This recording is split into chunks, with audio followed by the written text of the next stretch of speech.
નમસ્કાર મિત્રો, સ્વાગત છે તમારું અચેન્જીવ સ્ટડી પોઈન્ટ યુટ્યુબ ચેનલના એક નવા વિડીયોમાં. મિત્રો, ગુજરાતમાં જે કાયમી શિક્ષકોની ભરતી પ્રક્રિયા અત્યારે ચાલી રહી છે, જે અંતર્ગત ખૂબ જ મોટા સમાચાર સામે આવી રહ્યા છે, એના વિશે વાત આપણે આજના આ વિડીયોની અંદર કરવાના છીએ. શિક્ષણ સહાયક ભરતી અંતર્ગત માધ્યમિક ધોરણ 9-10 માટે શિક્ષણ સહાયક માટે જે છે એ ફાઇનલ શાળા ફાળવણી જે છે એ કરી દેવામાં આવી છે અને એના પછી જે ટેટ પરીક્ષા છે એનું કટ ઓફ જે છે એ 60% છે, જે અત્યારે એને ઘટાડી અને જે પણ જગ્યાઓ ખાલી પડી છે એને ભરવામાં આવે એવી જે છે એ માગણી રાખવામાં આવી છે. એના વિશેની વાત આપણે આજના આ વિડીયોની અંદર કરવાના છીએ. મિત્રો, HNGU study point YouTube channel દ્વારા તમને શિક્ષક ભરતીની અને સાથે સાથે આવી બીજી તમામ માહિતી જે છે એ સૌપ્રથમ અને સચોટ રીતે પૂરી પાડવામાં આવે છે. ભવિષ્યમાં પણ આવી તમામ માહિતી મેળવવા માટે ચેનલને અત્યારે સબસ્ક્રાઈબ કરી લેજો. તો હવે શરૂ કરીએ આજનો આ વિડીયો.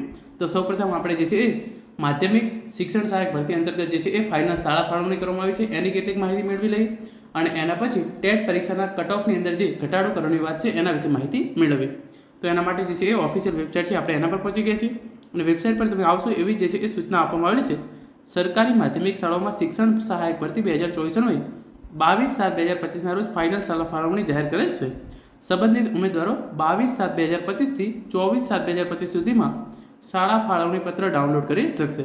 તો સરકારી માધ્યમિક શાળાઓ માટે જે છે એ 22/7/2025 રોજ ફાઇનલ શાળા ફાળવણી જાહેર કરી દેવામાં આવી છે અને 22/7/2025 થી 24/7/2025 સુધીમાં તમારે જે છે એ ફાઇનલ શાળા ફાળવણી પત્ર છે એ ડાઉનલોડ કરી લેવાનું છે. અને બિન સરકારી અનુદાનિત માધ્યમિક શાળાઓમાં શિક્ષણ સહાયક ભરતી 2024 22/7/2025 રોજ ફાઇનલ શાળા ફાળવણી જાહેર કરેલ છે.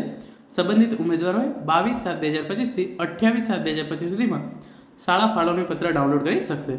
તો સરકારી માટે જે છે એ 22/7/2025 થી 24/7/2025 સુધી તમારે જે છે એ શાળા ફાળવણી પત્ર ડાઉનલોડ કરવાનો છે અને ગ્રાન્ટેડ માટે જે છે એ 22/7/2025 થી 28/7/2025 સુધીનો તમને જે છે એ ટાઈમ આપવામાં આવેલો છે.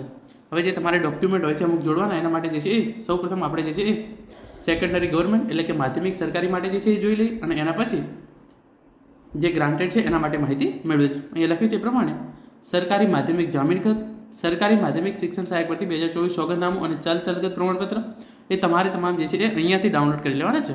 જેવું તમે એના પર ક્લિક કરશો, આ જે છે એ આખું તમારા સામે આવી જશે. તમારે આની જે છે એ પ્રિન્ટ લઈ લેવાની છે. પછી તમારા સામે જે છે એ સોગંદનામું, આ સોગંદનામું છે એની પણ તમારે પ્રિન્ટ લઈને આ ભરવાનું છે અને પછી ચાલચલગત સારી હોવા અંગેનું પ્રમાણપત્ર છે એ પણ તમારે જે છે એ અહીંયાથી ડાઉનલોડ કરી લેવાનું છે.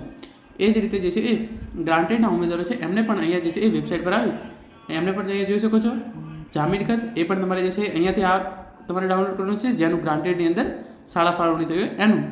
અને પછી જે છે એ સોગંદનામું અને એ જે છે એ ચાલચલગત સારી હોવા અંગેનું પ્રમાણપત્ર છે એ તમારે અહીંયાથી જે છે એ ડાઉનલોડ કરી લેવાનું છે.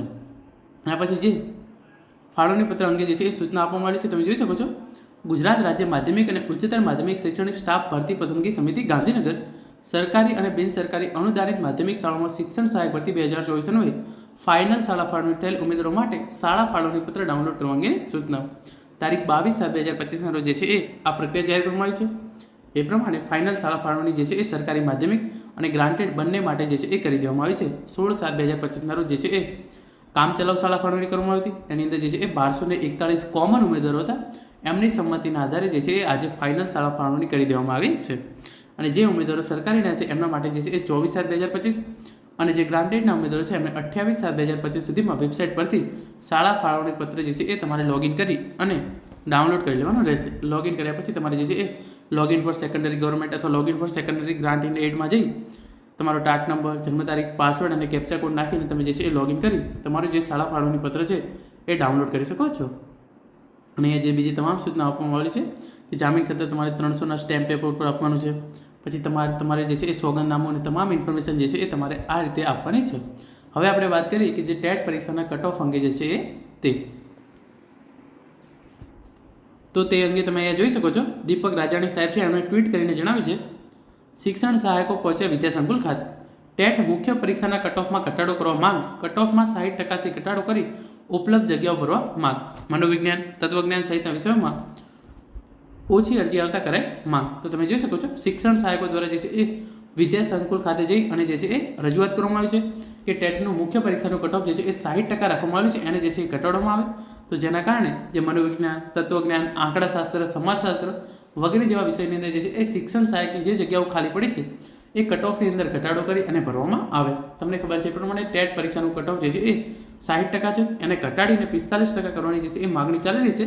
તો આ અંગે જે છે એ શિક્ષણ સહાયકો દ્વારા જે છે એ વિદ્યા સંકુલ ખાતે જઈ અને રજૂઆત કરવામાં આવી છે. જે પણ વિષયની અંદર જે છે એ જગ્યાઓ ખાલી પડી રહી છે અથવા તો જે કેટેગરીની જગ્યાઓ ખાલી પડી છે એ પ્રમાણે જે છે એ કટ ઓફ જે છે એ 60%થી ઘટાડી અને 45% કરવામાં આવે અને આ તમામ જગ્યાઓ જે છે એ ભરવામાં આવે તેવી જે છે એ માગણી છે.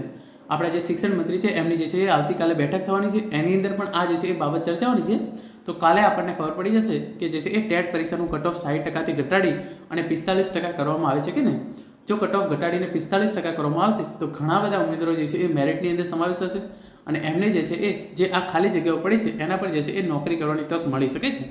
આ બાબતે જે છે એ કાલે નિર્ણય લેવામાં આવી શકે છે, કારણ કે આવતીકાલે જે છે એ શિક્ષણ મંત્રીની અધ્યક્ષતામાં ખૂબ જ મોટી જે છે એ બેઠક મળવાની છે, જેની અંદર શાળા સંચાલકો અને શિક્ષણ વિભાગના મોટા અધિકારીઓ છે એ પણ જે છે એ ભાગ લેવાના છે.